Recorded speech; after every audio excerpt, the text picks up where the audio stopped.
É bom ser pária. E este pária aqui, este Brasil, esta política externa do povo brasileiro, esta política externa severina, digamos assim, tem conseguido resultados. A frase dita pelo então chanceler Ernesto Araújo em outubro de 2020 é reveladora do trabalho constante do governo Bolsonaro para constranger o Brasil perante a comunidade internacional. Posição de pária que, logo em seu primeiro discurso, após ser eleito, Lula deixou claro querer abandonar. O Brasil é grande demais para ser relegado a esse triste papel de pária no mundo. Nas minhas viagens internacionais, o que mais escuto é que o mundo sente saudade do Brasil. Hoje, nós estamos dizendo ao mundo que o Brasil está de volta. O chamado à comunidade internacional surtiu efeito. Representantes de mais de 120 países passaram pelo Itamaraty. Chefes de Estado, de governo e de poder. Ministros, chanceleres e líderes de organizações estrangeiras. Do exterior vieram 65 delegações para acompanhar a posse do presidente Lula, número 4 vezes o da posse de Jair Bolsonaro em 2019. Lula ainda conseguiu, neste mês pós-intentona, reunir-se com representantes de 15 países. Isso não é pouca coisa, metade do que Bolsonaro o fez em 4 anos de mandato. Durante a tarde, o primeiro-ministro da Alemanha, Olaf Scholz, esteve no Palácio do Planalto. Ele e o presidente ficaram reunidos por 1h30.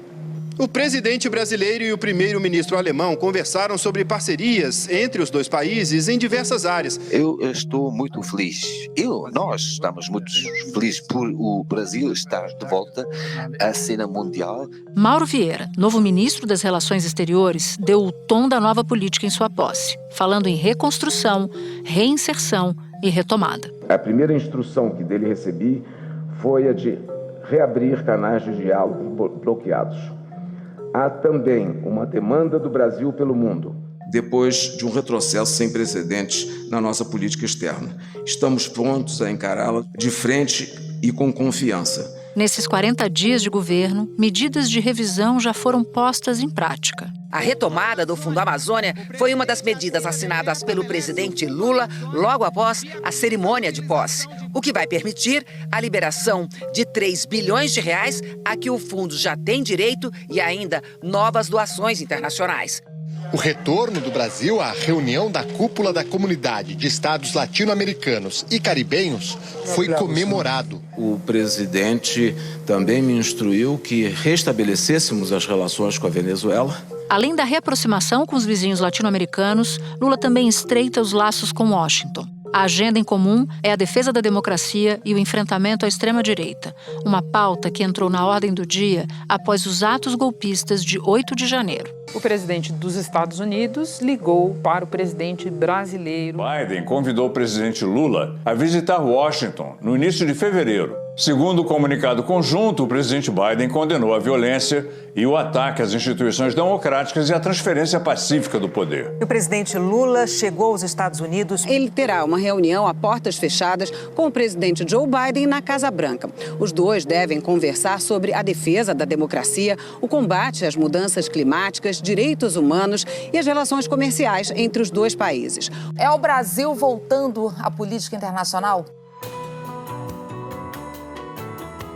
Da redação do G1, eu sou Natuza Neri e o assunto hoje é a reconstrução da política externa brasileira.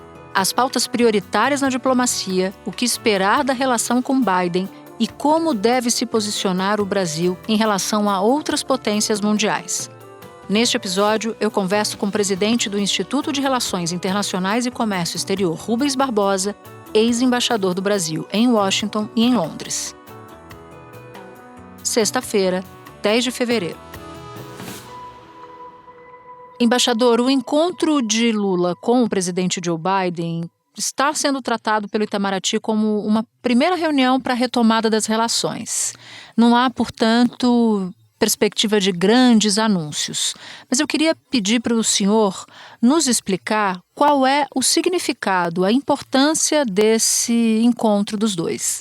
Esse encontro entre o Lula e o presidente Biden, ele retoma as relações do ponto de vista institucional, que sempre foi As relações do Brasil e dos Estados Unidos sempre foram institucionais, com exceção do período do Bolsonaro, que foi a Washington e fez uma ligação pessoal com o Trump e queria obter vantagens dessa relação pessoal. O presidente Bolsonaro deu uma entrevista ao canal americano Fox News. Nela, ele elogiou o presidente americano, disse que admira Trump e o acha muito objetivo e franco. Você sabe que eu sou ligado ao Trump. O Lula se encontra com o Biden agora numa situação muito diferente, mesmo dos últimos 4 anos, né? Mas muito mais diferente dos últimos 20 anos, quando ele se encontrou com o Bush lá em Washington. E é por isso que essa relação institucional é importante. Eu acho que essa é uma característica que deve ser ressaltada, viu? Ninguém está pensando muito nisso, mas é muito importante essa diferença entre a forma como o Bolsonaro se relacionou com o Trump, esperando obter vantagens pessoais dessa relação.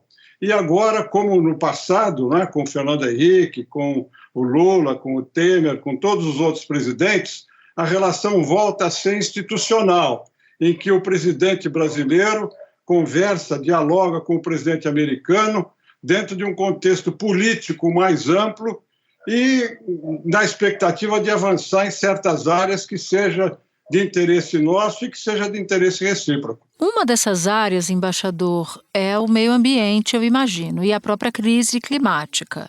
Nessa área, o governo Lula já avançou no front internacional, com a reativação do Fundo Amazônia, por exemplo. Mas em que medida a pauta ambiental e climática é estratégica para a política externa no governo Lula III, na comparação com os outros mandatos, ou seja, nos governos Lula I e II? Olha, no mandato Lula I e II não havia o meio ambiente e a mudança de clima como um tema global como há hoje. Esse tema se transformou em uma questão estratégica porque se tornou uma preocupação de todos os países por causa do aquecimento da Terra, enfim, por tudo isso que nós sabemos. E o Brasil passou a ser o foco por causa dos problemas que passaram a se agravar na Amazônia, nos últimos 4 anos. Em 2022, o desmatamento da Amazônia foi o maior em 15 anos. Segundo o Amazon, a floresta perdeu todo dia uma área equivalente a 3.000 campos de futebol. No governo Bolsonaro, a devastação mais do que dobrou em relação aos 4 anos anteriores. Então, para o Brasil, essa questão da Amazônia, da questão do meio ambiente, a volta da participação do Brasil nessas negociações bilaterais e multilaterais de meio ambiente é muito importante, porque com isso o Brasil recupera a credibilidade que perdeu durante os últimos 4 anos, se insere num tema global e que pode, inclusive eu acho que o Lula vai mencionar isso lá ao Biden, se insere dentro de uma corrente para obter recursos, como você mencionou, o Fundo Amazônico, com a Noruega, com a Alemanha, agora talvez com a França, com outros países europeus. O Lula, eu acho que vai pedir ao Biden que também contribua para que o Brasil possa desenvolver programas para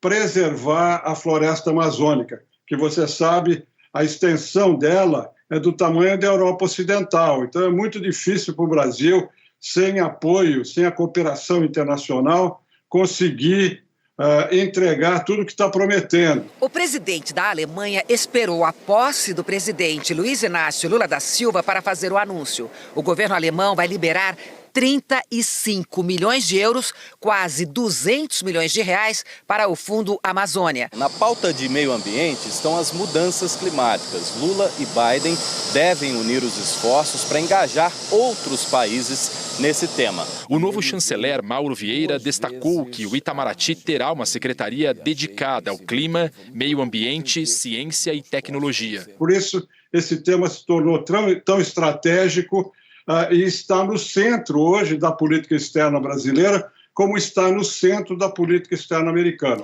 Se a Amazônia, mudanças climáticas são eixos dessa política externa convergente ou dessa convergência no diálogo entre Biden e Lula, há um outro ponto que me parece haver convergência também, mas eu queria ouvir do senhor sobre esse ponto, que é o combate à extrema-direita.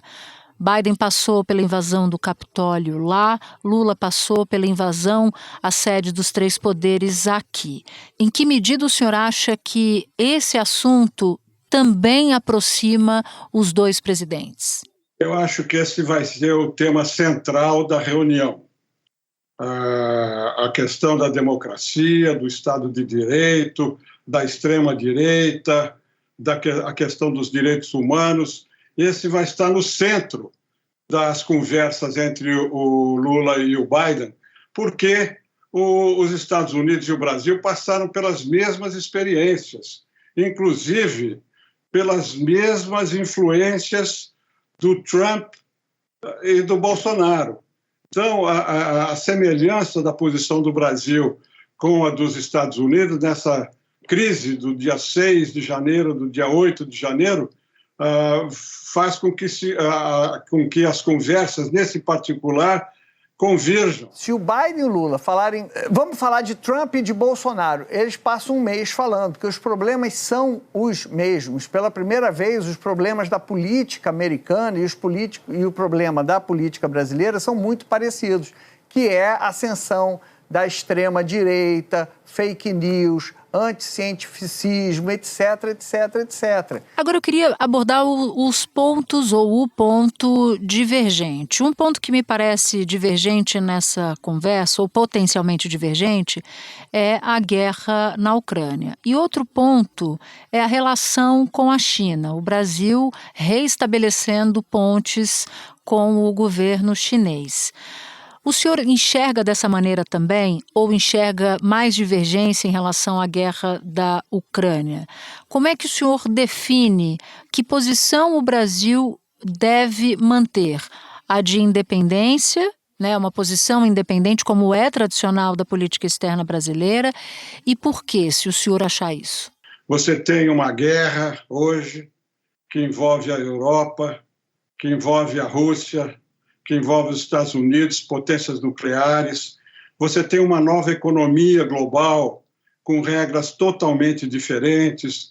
Então, eu acho que a maioria dos países, você tirando os Estados Unidos, a Europa Ocidental, o Japão, a Austrália, a Nova Zelândia, tirando esses países, nenhum outro país está tomando partido na guerra. Isso aqui no Brasil não é ressaltado, entendeu? Mas você tem 200 países no mundo, você tem 50 países, eu acho que chega próximo a isso, que estão aplicando sanções contra a Rússia. Então, a posição majoritária é de não tomar partido. O Brasil não tem interesse em passar as munições para que ela não seja utilizada na guerra entre Ucrânia e Rússia.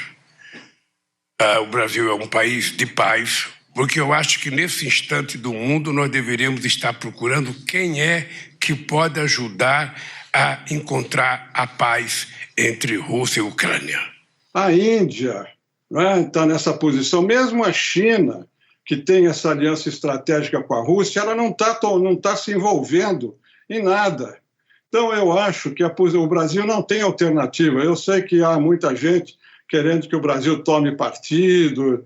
Eu acho que isso é contrário ao interesse brasileiro, porque nós somos ocidentais. Ninguém discute que os valores, os princípios do Brasil, a proximidade com os americanos é muito grande. Ninguém discute isso. O problema é que hoje, nesses últimos 10, 15 anos, o Brasil se vinculou crescentemente à Ásia.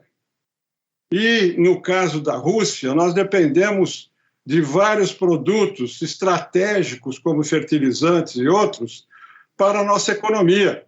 Então, não tem sentido para o Brasil, ao contrário dos países que estão diretamente envolvidos na guerra, ou então que têm aliança estratégica por causa da China, não tem sentido para o Brasil tomar partido não só na guerra, como também nessa confrontação Estados Unidos e China, porque esses são problemas geopolíticos que afetam os interesses de outros países, mas podem afetar negativamente os interesses brasileiros. Eu defendo que o Brasil tem que ter uma posição de equidistância, definindo, caso por caso, os nossos interesses, quando tiver que decidir alguma coisa em relação à China, em relação aos Estados Unidos, em relação à Rússia. Nós temos que colocar os interesses do Brasil à frente de interesses ideológicos e de interesses geopolíticos. E tem mais uma, se você quiser acrescentar, que é a diferença em relação às posições relacionadas com a Organização Mundial de Comércio, com a OMC. Os Estados Unidos têm uma posição totalmente diferente do Brasil, mas isso deve ser mencionado lá, e nem também a questão da Venezuela e de Cuba, quando a gente sabe que as posições são diferentes. Esses pontos, eu acho, e vão estar na conversa, mas eles não vão ser ressaltados nem pelo lado americano, nem pelo lado brasileiro, porque, como eu disse, o interesse é mostrar um aspecto positivo das relações e, sobretudo, acentuar a relação institucional entre os países na defesa da democracia, das instituições democráticas e contra essa extrema-direita que está se espalhando pelo mundo. Me espera um instante que eu já volto para continuar minha conversa com Rubens Barbosa.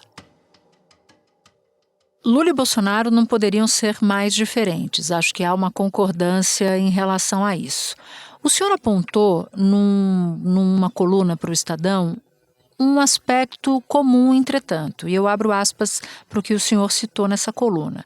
A exemplo do governo anterior, a política externa do governo Lula terá forte influência presidencial. Essa foi a expressão que o senhor usou. Como essa influência presidencial se manifestou na história da política externa brasileira e o que ela implica na prática, embaixador? O presidente Lula está voltando a uma tradição da política brasileira, que é a política externa presidencial, né?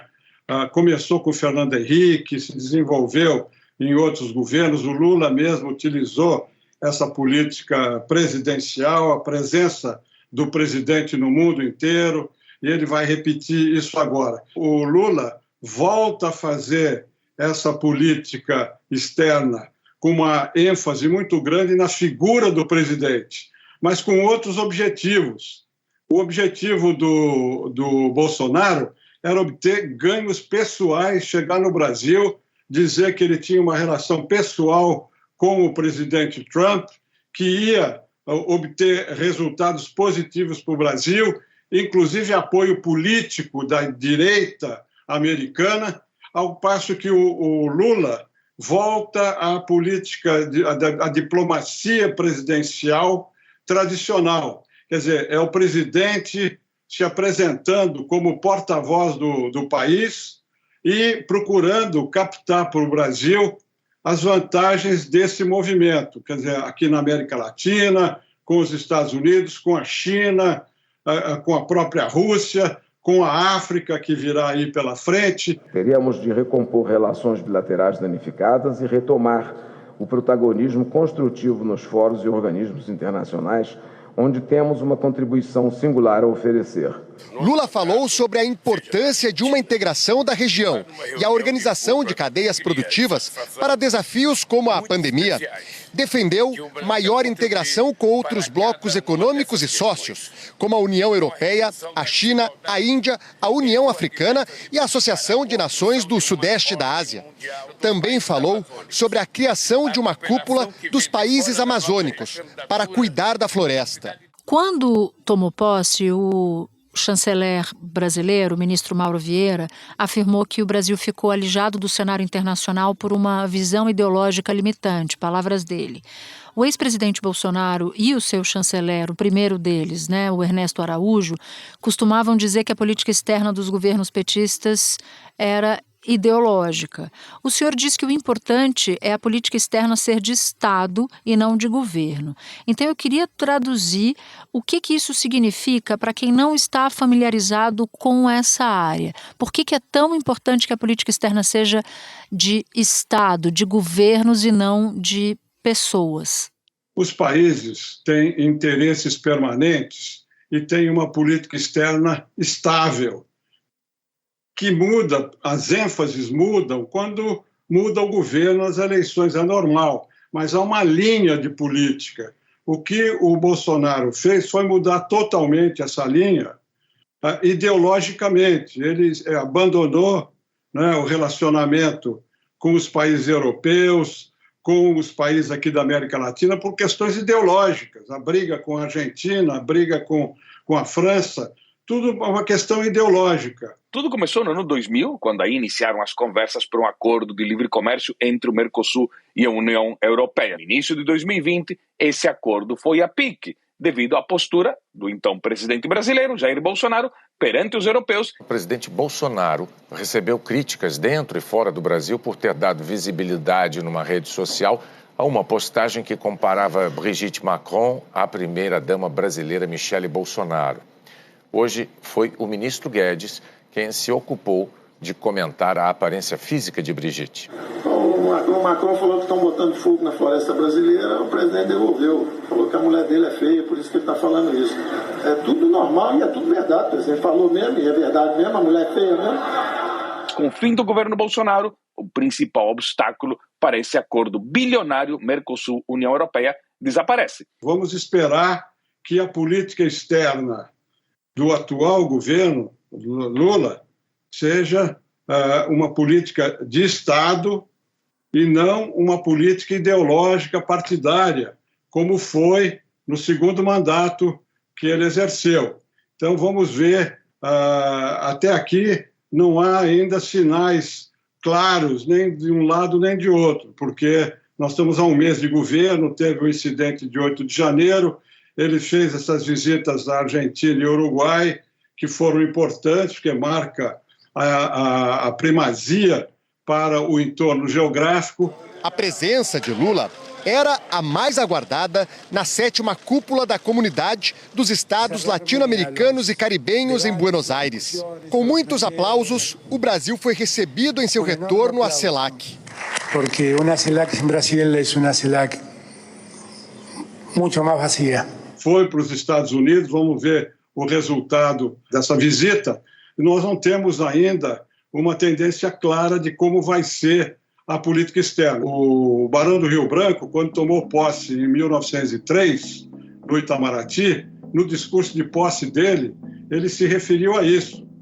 Ele disse que era membro de um partido político, mas que no Itamaraty o partido político não ia entrar e a política seria uma política de Estado e não uma política partidária. E eu estou acrescentando, não só uma política, não deve ser nem uma política partidária, nem uma política ideológica, e agora, por causa dessas mudanças que existiram no mundo, essas influências geopolíticas têm que ser vistas, como eu mencionei, de acordo com os interesses dos países. E o Brasil não pode ser diferente. Temos que defender essa política de Estado na briga, né, para defender o interesse nacional, o interesse brasileiro. Já que o senhor citou o Barão do Rio Branco e o Itamaraty, o senhor escreveu que o Itamaraty vai ter que enfrentar um desafio de buscar recuperar o seu papel central de coordenação de temas que tenham repercussão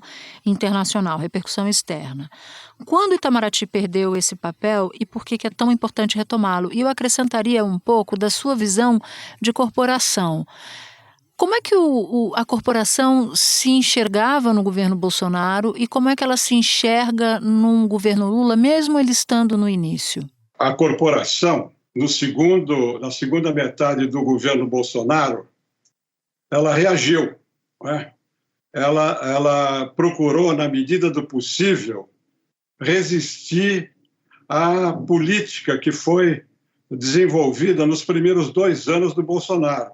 E foram feitas correções, foram criadas pontes importantes, como a relação com a China, a relação com a Argentina, a posição do Brasil nos organismos internacionais, foi muito importante. Foram muitos os ataques do governo brasileiro e da família Bolsonaro ao governo chinês. Críticas e deboches. O presidente Jair Bolsonaro participou de uma reunião virtual da cúpula dos BRICS. Bolsonaro disse que países que criticam a política ambiental brasileira importam madeira extraída ilegalmente, mas não deu detalhes. Então, a corporação reagiu muito bem à vontade do presidente, que é quem decide a política externa. Então, não houve os excessos que houve nos 2 primeiros anos do governo Bolsonaro. Quanto à questão da recuperação da competência, o que eu me refiro é que nos últimos 10 anos, o Itamaraty gradualmente foi perdendo a sua competência de coordenação dos temas no exterior, tanto no meio ambiente como nos direitos humanos, nos organismos internacionais, né? Tanto no comércio exterior. Então, o Itamaraty foi perdendo competência, e isso é ruim para o Brasil, porque você não apresenta uma visão unificada no exterior. Você tem interesses muito divergentes na área agrícola, na área de costumes, né, nos organismos internacionais, e isso se reflete na ação externa. E o Itamaraty, de uma certa maneira, ficou dependente da posição de outros ministérios. Não há uma coordenação. Quando eu era coordenador do Mercosul, nós nos reunimos com toda frequência para discutir entre todos os ministérios a posição que o governo brasileiro ia adotar no Mercosul. Hoje você vê, no governo Bolsonaro, o Ministério da Economia tomava posições independentes e mesmo contrárias à opinião do Itamaraty, quando no Tratado de Assunção, que regula o Mercosul, a competência para coordenar as ações do Mercosul está no Ministério do Exterior de todos os 4 países. E o que eu me referia no artigo é que a gente esperava que houvesse uma reação do Itamaraty nessa coordenação para que o Brasil, a política externa brasileira, a projeção externa do Brasil ficasse mais fortalecida. Embaixador, muito obrigada pelas suas explicações. Elas foram muito úteis aqui para nós do assunto, para entender esse panorama geral da política externa brasileira e desse novo momento. Eu agradeço demais pelo seu tempo. Muito obrigada. Muito obrigado pelo interesse de vocês. Um prazer estar com todos aqui.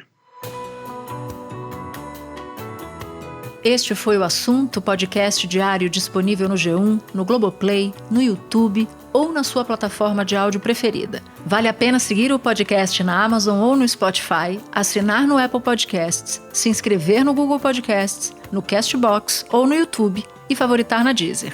Assim, você recebe uma notificação sempre que tiver um novo episódio. Comigo na equipe do Assunto estão Mônica Mariotti, Isabel Seta, Tiago Aguiar, Gabriel de Campos, Luiz Felipe Silva, Tiago Kazuroski, Etos Kleiter e Nayara Fernandes. Eu sou Natuza Neri e fico por aqui. Até o próximo assunto.